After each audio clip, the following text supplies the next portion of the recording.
you're not just buying cash flow, you are building a business that's going to have that potential to exit down the road.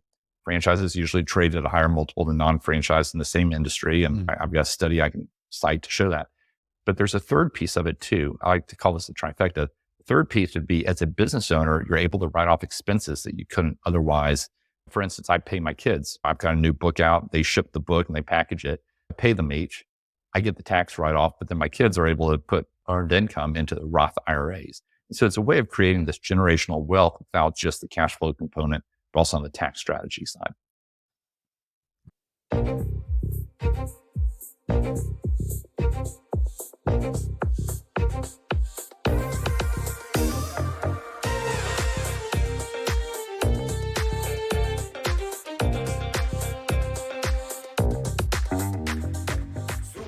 Welcome to Super Entrepreneurs Podcast. Today we have with us Jon Ostenson. Jon is a top 1% franchise consultant nationally, and he leads FranBridge Consulting as a CEO. Jon draws on his experience as a former Inc. 500 franchise president and a multi-brand franchisee in serving his clients. Jon is also a best-selling author. Thank you so much, Jon, for coming on our show. Sure thing. Appreciate you having me. Looking forward to our conversation. It's wonderful what you've been doing. How did you take the leap into starting your own firm? Yeah, like so many of your listeners, spent many years in the corporate world and had a good run, but had that desire to do something a little more entrepreneurial and didn't know what it looked like. First step was stepping away from a public company into a private company and serving as president of Shelf Genie franchise system. We experienced some very rapid growth, but really that was a pivotal moment for me where I got to support all these owners, these franchise owners across North America, and really see how franchising can be a better path to business ownership for many of them. And long story short, ended up partnering with the founder. We split off and we've invested in franchises ourselves on the franchisee side of the table. And then had other partners as well where we've invested in franchises. That's a piece of what I do, but fortunately we've got good people running the businesses for us and allows me to spend close to 95% of my time helping others do the same. Which franchises are your go-to that you have under your umbrella as a franchisee? Yeah, so there are a handful primarily in property services space. I've got one in the custom orthotics space as well, so a little bit of diversity in there. But I'll just touch on industries real fast here. Yeah, I think it's fascinating. So, I work in what I call non-food franchising. I've coined that term because when people hear franchise, they think fast food. And yet I work with over 600 different franchise companies that are in industries outside of food. And my humble belief is they're just the easier ways to make money. And so we have clients across the North America that have backgrounds. They may be doctors or attorneys or current business owners or corporate executives. They're looking to get into entrepreneurship, but don't know what that looks like and what's the right opportunity for them. Once we expose them to the opportunities that are out there and play matchmaker, which I'm happy to talk more about, they're resonating with what I would call boring businesses, things that are cash flowing, understandable, non-trendy, aren't going anywhere. In some cases, they're Amazon resistant or COVID resistant or recession resistant. It's businesses like gutters and insulation and dumpsters and oil changes, those types of understandable businesses. We're still doing a lot in like health and wellness. I think fitness is a little bit crowded, but we like health and wellness. We like businesses that regardless of the economy, they stand to do well. People are always going to spend on their kids, on their pets, on their aging parents, on their health. So businesses that come alongside and support those are where we really encourage our clients to look and where we see a lot of attraction these days. It makes sense. We also had a very successful medical clinic in Toronto, and we were in the process of franchising in the States and Canada through a company like yours.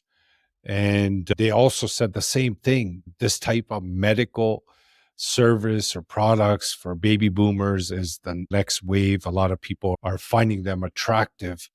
Yeah, absolutely. And the fun thing for us is probably 85 or 90% of our clients end up purchasing something that was never on their radar, typically in an industry they never thought about. And oftentimes you don't know what you're looking for until you see it right there in front of you. But yeah, exactly what you were saying. I think people will always spend on their health. They'll always spend on the older population, which continues to become a larger mass out there. 10,000 people turning 65 every day. largely they've got dispensable income relative to other groups. We've never seen so much activity as what we're seeing right now. I think some people are saying, hey, it's time to make that jump and do something more entrepreneurial, but maybe we don't go all the way in. Instead, we go the franchising route where you get some benefits. You get that franchisor on the sideline that's like a coach. You get other franchisees that are living the same thing you are, and you're sharing best practices. You've got a playbook. You're essentially starting on third base instead of first base. And a lot of things have been figured out for you. Even the marketing, you're operating from a large data set versus having to go figure things out on your own. I'd say franchising isn't right for everybody. Some people are too entrepreneurial and want to put their thumbprints all over it. It's really interesting. We have so many business owners that have been there, done that. They say, hey, for our next rodeo, we want to get into franchising. We appreciate everything that's being done for us. And even in some cases, some people are looking to make that jump and run the business full time as an owner operator, but then others are looking to go what we call semi-passive or semi-absentee, where they can tag team with the franchisor to put a manager in place and then manage the manager. And so it takes some of that day-to-day burden off of them. And so that's a very common thing to keep your day job, but get a side hustle going as well. Yeah, that's an attractive opportunity for someone in the franchise world. And even a franchisor, if they look at branching out by opening locations, is the fastest way to grow because you're partnering with other people's money to launch locations, for example. 100%. No, it's using other people's money, but they also have skin in the game. You always want your team to act as owners, not employees. And here you actually have owners who know their local market. They're highly incentivized. And as you are well aware, private equity loves franchising. And I get calls every week from private equity firms saying, hey, Jon, what are you seeing out there? What franchises should we be looking at? You're seeing a lot of deal activity where they're typically coming in at the franchisor level, but making those investments, infusing capital. And then in some cases, they'll even roll up a lot of franchisees and provide an exit that way. Have you come across any type of franchisor that is in the coaching industry or the personal development industry? Yeah. We actually placed a client recently in Indianapolis in a business coaching franchise. And that's one of the nice things about that. So you don't have to have a large team, but at the same time, you're trading time for money. However, you can get a high value ascribed to that time. And some of the benefits, let's just use that as an example. Not only do you get trained, but you also get this arsenal of curriculum and assessments and other tools that from day one, you can go out there and provide value to your clients with. And so it helps you not have to recreate the wheel and start from scratch. Also, they would help you with your marketing and that client acquisition piece. Lead generation, client acquisition, that's a big piece of what franchises provide from a value standpoint. So how do you identify and evaluate potential franchise opportunities for clients? Yeah, great question. So there are roughly 4,000 franchise brands in the US alone. And when you take out food and you take out lodging, hotels are another animal we stay away from. Yeah, that cuts it in roughly half. And I'd say from there, we whittle it down to roughly 600 or so at any given time that we feel are the stronger ones out there that are in growth mode. Honestly, from there, I'd say 10% of those, from my experience, I feel are the best of the best. And those are the ones that I engage my clients with where, they've got the franchisor leadership teams with the track records. They've been there, done that, brought up successful franchisees. You've got a ROI return model financially that's very attractive. In a lot of cases, very compelling. You've got competitive advantages within your industry. And then we've been very blessed the last couple of years. We actually do more deals than anybody else in North America. And so I get to see firsthand what is resonating with different backgrounds all around North America and why is it resonating. And so bringing that intelligence and combined with what our clients share with us about their situation and what they're looking to do and what the goals of the business are. And then we take it a step further down to the amount, the availability within their area. Sometimes that can be a limiting factor. And once we do all that and put through those filters, you're usually looking at roughly 10 opportunities that we would recommend as being those that you should take into consideration. And then we take our clients through a process where we expose them to those opportunities. Eventually, they narrow it down to a short list of somewhere between 2 and 4 where we make introductions to the brands. And I'll mention this, the nice thing about our process, it's very much like an executive search type model. And our clients never pay us a nickel. It's entirely free. If they were to go directly to a franchise brand or go through us, they're paying the same franchise fee. So it's a very clean model funded by the brands. Very good. That's excellent. That's a really good point that you shared right there. Jon, for being a 1% of all consultants, Do you have some sort of mindset questionnaire that you go through with your clients to identify, to really drill down to see if that model is going to match their personality at the current time? Yeah, great question. Thanks. We do have an online form that we have them fill out, but it's very short. And what I Mm, found, the level of candidates that we work with, oftentimes they are more executive level or mid-career. mm, And that being said, we have clients we've done deals with as young as 24. But I'd say the sweet spot oftentimes is 30s, 40s, 50s. They want a streamlined process. They want to get to it. They want to, and a lot of times you yeah. don't know what you don't know and what you're looking for until it's right there in front of Hmm. you. We have a very Hmm. streamlined process that gets the opportunities in front of them. That's really, I think, as you walk through the process, exploring, and there's a number of steps that the franchisor will take you through over the series of a number of weeks. And we come alongside and we'll get on calls with our clients and help them process what they're hearing and think about questions to be asking, or we'll bring in funding partners or a franchise attorney or a recruiter. We've got all this in our ecosystem to support them. Really, the magic happens. And I think the realization and kind of the wake up call of, hey, this is something that can work or can't work, really comes more through having real conversations with real opportunities, getting to ask questions, and you learn a lot about yourself and you build this framework in your mind of what it is you're looking for. And to your point, it's a mindset, if you will. And some people realize this isn't for me, but quite a few do Hmm. move forward and say, hey, Exactly. and where I get my validation is when they come back and they buy their second Yeah. opportunity, or they come back and buy Mhm. additional locations within that first year. That's very common. So that's what gets us excited. That type of alignment, I feel, is important. If someone goes into a franchise seeing the numbers, they get excited, but they lose that excitement because there was no mindset alignment, there was no passion. I'm just thinking on those lines. When you question them, do you see they're getting into long term, or they're just getting into it for the numbers? Yeah. And it's fascinating because you see different mindsets and different backgrounds, and there's not Yeah. necessarily a one size fits all. Some people want to be passionate about the industry that they step into. Hey, we're passionate pet people. We want to be in Mhm. the pet industry.